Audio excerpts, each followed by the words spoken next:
But it's stored. All the unexpressed anger and emotions and energy.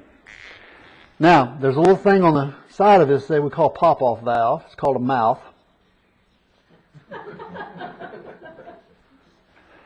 And the mouth is where stuff leaks out sometimes. We say things we shouldn't say or whatever.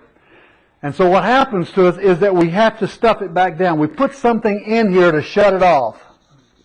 Something like cigarettes, or maybe like in my case, food. I weighed 300 pounds plus for 20 years. That's why I got diabetes. But it's designed to swallow back inside the anger. A lot of people that can't lose weight, a lot of people can't stop smoking, is because it has a secondary purpose. It's holding the feelings inside that they don't want to express or deal with. Drinking too? Drinking can be the same way. Drinking has other problems too, but it can be used the same way. Anything we put in our mouth can cause us to stop. Or it can even be, we can try to squeeze off the mouth by tensing our muscles and stuff. But that pop-off valve is very, and it's important that it has a lot to do with inability to lose weight or stop smoking and so forth. Now, the other thing that happens with this is that we recycle this energy. This is called archaic energy here. Archaic. This is current anger up here. Current anger is what's coming through the system today. Archaic anger is what's been repressed or stored inside of your system for years, maybe. You with me? Now, what happens when these two come together? Let's say it's marriage, and you grew up in a home where you had some real problems with your mother, gentlemen, and so you have some mother anger here about maybe whatever it may be, but some issues about mother. And then your wife says something that reminds you of mother. And it releases some archaic anger about mother coming through the system, which connects with current anger about what the wife just said to you, and we get an explosion. That's when we lose our temper. Because you have a double load of energy coming through the system. Whether you act it out or vocalize it, you end up, it's out of control. Current anger rarely ever is out of control by itself. Maybe never. It takes the current anger locked up with the archaic anger to become explosive. The archaic anger is like gasoline, a big open can of gasoline in the trunk of your car. The current anger is the spark that sets it off. This is the bomb you carry inside of you. Current anger is the thing that lights the fuse. And a lot of road rage, a lot of temper outbursts, things of that nature are results of the archaic anger being connected. Okay? Any questions about the diagram to this point? Then we're going to talk about some of the consequences of it.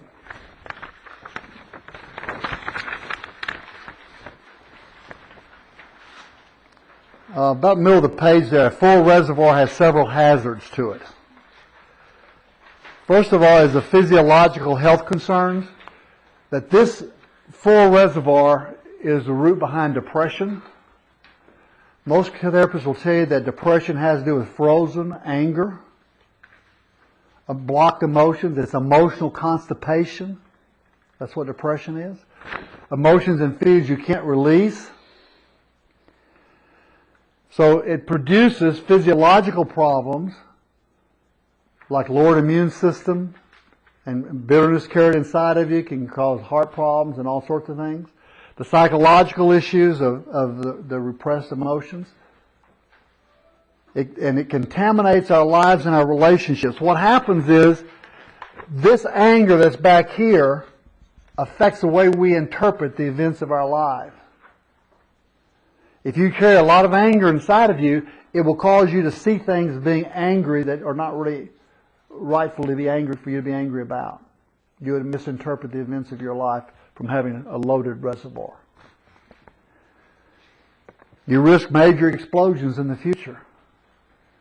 I was on the golf course the other day, and I don't play too good at golf. I'm, Had my knees done six months ago, but I played 5 rounds now. And there's a guy my old college roommate brought with him, and he was so sensitive about talking when he was on the tee box. I didn't know that at first. But it looked like he was fixing to hit into some people, and I said, "Oh, are those people off the green up there yet?"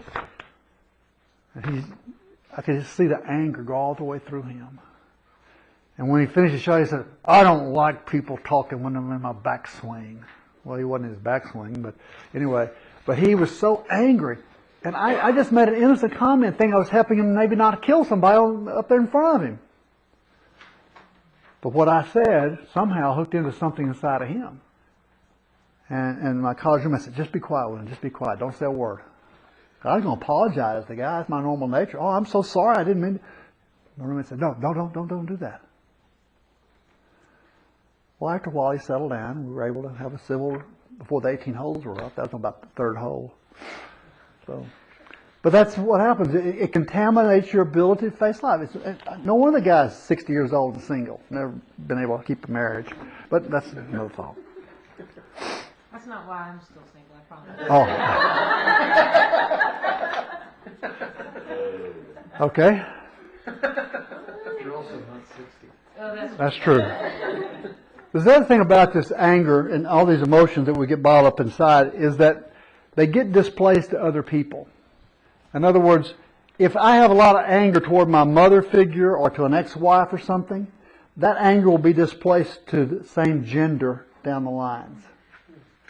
Right. Or if a woman has problems with her daddy or with her husband and she goes to work for a male boss, she'll have trouble with that male boss. Now, it's a big issue in marriages called marital transferences where, let's say, the husband has a relationship with his mother, and around mother is a number of emotions and feelings, negative things and so forth, about his mother. When he gets married, as long as he's single, he can have relationships out here with other women, and these emotions aren't transferred out to them or displaced to them because they're all focused on mama. The contract of birth is still in place. Once he gets married, doesn't happen until the marriage, and it takes 2 or 3 weeks after marriage usually. And what happens is, mother moves out, sweet honey wife moves in, but guess where all the negative emotions about the woman in his life are? Be careful about this one. Focused on the bride. I mean, I've seen this happen both ways, where a woman will transfer her unfinished issues about daddy to her husband, or the husband about his mother to the wife. And it is one of the major problems in our marriages, because what happens in the marriage is one becomes like a parent figure to the other. And that destroys the intimacy, the sexual intimacy particularly, because no healthy person wants sex with their parents. I mean, that's just not the way it works. And so it creates all sorts of problems in the intimate life of the marriage relationship. Waylon, it also transfers in our broken society when marriages break down, and then there's another marriage after that. The first wife to the second. Most definitely. Most definitely. To the second husband, or whatever. I had one lady that went through 7 husbands, and every one of them were just the same way, and she had the same things about every one of them type thing. But it really does. And it also, if we see with a lot of divorce situations, when the husband is gone, and she doesn't have anybody to vent the anger on, then the oldest male child quite often gets that. I've seen a number of cases like that, where the mother can't get the anger out of the father, so she turns it on the child. So, but that's a whole issue of transferences. So you've discovered you've got a full reservoir. At the bottom of the page there's some suggestions. First of all, recognize and own your responsibility to choose how you will express your anger. So you get angry on the way home tonight, you get to choose how you're going to express it. Are you going to act it out some way? You're going to throw something, hit something? Or are you going to vocalize it, scream, cuss, whatever? Or are you just going to stuff it inside and pretend it didn't happen? That's what a lot of good Christians do. They just swallow it inside and pretend it didn't happen. And then one day, guess what? It comes out in some secret way. But if you become aware of it, then you get to choose how you're going to express your anger. Draining the reservoir. What I try to do is when people first come in and they're aware of their anger, I let them tell me about what they're angry about. talk it out with somebody, a pastor, a counselor, a good friend. Somebody who will listen and not try to fix your anger, but let you deal with the anger. And once you've determined the anger you carry inside that you've got repressed down here, then I have people write a letter. Dear Daddy, I am so blankety blank pissed off at you, whatever you want to say. Get the anger out of the inside of you on paper. God knows it's in there already. He knows the words you're thinking in your brain. He's not going to be shocked if you put them on a piece of paper that we're going to tear up later. But you write the anger on that piece of paper and you get rid of it from inside of you. You're emptying the reservoir. And then you bring it into the counselor's office and we read it out loud to an empty chair. I had a guy just recently had anger at his father who had abandoned him, and he did that very thing.